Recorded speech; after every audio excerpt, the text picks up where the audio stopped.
اور اس کا ایک واقعہ بھی، حضرت عمر ہمیشہ حضرت ابو بکر سے نہ کوشش کرتے تھے آگے نکل جاؤں آگے نکل جاؤں آگے نکل جاؤں، ساری زندگی موقع نہ بن سکا۔ تبوک کا موقع آیا تو اللہ کے نبی نے کہا مال خرچ کرو۔ عثمان رضی اللہ تعالیٰ عنہ 10,000 لشکر کا سارا سامان تیار کیا، ان کی سواریاں، ان کا راشن کے لیے تھیلوں کو بند کرنے کے لیے دھاگے تک اپنے گھر سے دیے، اور 300 دینار اوپر دیے۔ تو اللہ کے نبی کی جھولی میں وہ 300 دینار پڑے تھے یوں، اور آپ ان دیناروں کو اٹھا کے یوں فرما رہے تھے ما علی عثمان اللہ یعمل بعدا، عثمان آج کے بعد کچھ بھی نہ کرے تو جنت واجب ہوگی۔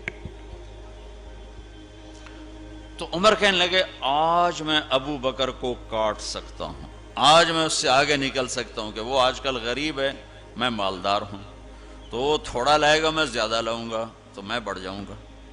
لہٰذا انہوں نے اپنے مال کا آدھا حصہ، آدھا گھر میں رکھا اور آدھا لے کر آئے۔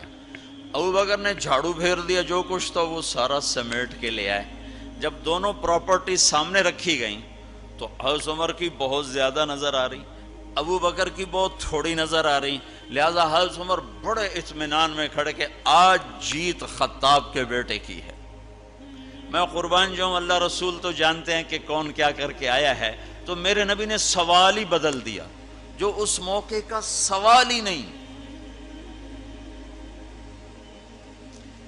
کوئی آدمی مسجد میں چندہ دینے جائے، مدرسے میں چندہ دینے جائے، کہا جی مول صاحب یہ 1 لاکھ روپیہ ہے مدرسے کے لیے، مسجد کے لیے۔ آگے مولوی صاحب کہیں پیچھے کتنے پڑے ہوئے ہیں، تو کہے گا اے بھی واپس کرو، میں تو تھوڑی نیت ہے جو کوئی چکر لگتا ہے کہ تسی ٹھیکیدار ہو، مگر علی شاید بھی پیچھے کتنے پین، یہ موقع کا سوال ہے ہی نہیں۔ مولوی صاحب کو چاہیے جی جزاک اللہ، یہ لیجئے رسید، بسم اللہ، پھر بھی موقع آئے تو دیتے رہیں۔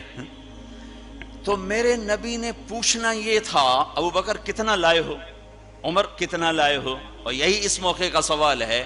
لیکن اللہ رسول جانتے ہیں کہ کس کے مال میں وزن زیادہ ہے، تو میرے نبی نے سوال بدل دیا، فرمایا عمر ما خلفت، واہ واہ عمر پیچھے کیا چھوڑ کے آئے ہو؟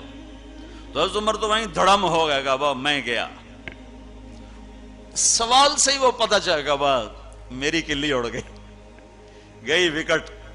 عمر ما خلفت یا ما ترکت لأہلک، یہ دونوں الفاظ ہیں، پیچھے گھر والوں کے لیے کیا چھوڑا؟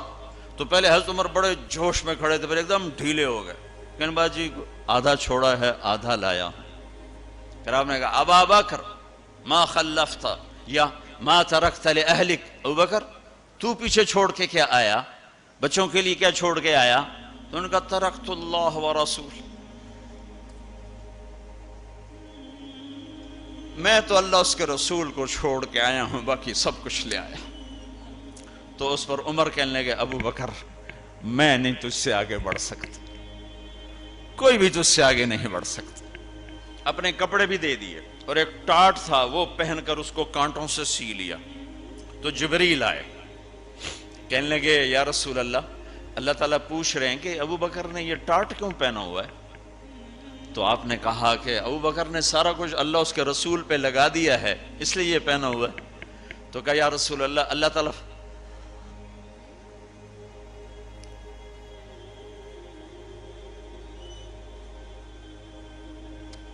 تعالیٰ فرما رہے ہیں ابو بکر سے پوچھو مجھ سے راضی تو ہے،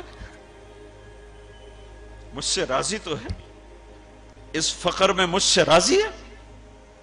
میں تو اتنا سفر کر کے آیا ہوں، حالانکہ ابھی 4 دن پہلے میں 12 ملکوں کا 10 ملکوں کا سفر کر کے ہوں، ساری ہڈیوں میں درد ہے، میں اس لیے آیا ہوں کہ چلو کوئی بخشش کا بہانہ مل جائے، کوئی بخشش کا بہانہ مل جائے، اللہ راضی ہو جائے۔ آپ سارے اس لیے حج پہ جا رہے ہو کہ اللہ راضی ہو جائے۔ جو سارے جہان سے کہتا ہے مجھے راضی کر، وہ کہہ رہا ہے ابو بکر سے پوچھو مجھ سے راضی تو ہے۔ تو آپ نے کہا ابو بکر تیرا رب تجھے سلام بھی کہہ رہا ہے اور پوچھ رہا ہے کہ راضی ہو؟ تو ابو بکر کی چیخیں نکلی، میں اپنے رب سے راضی، میں اپنے رب سے راضی، میں اپنے رب سے راضی۔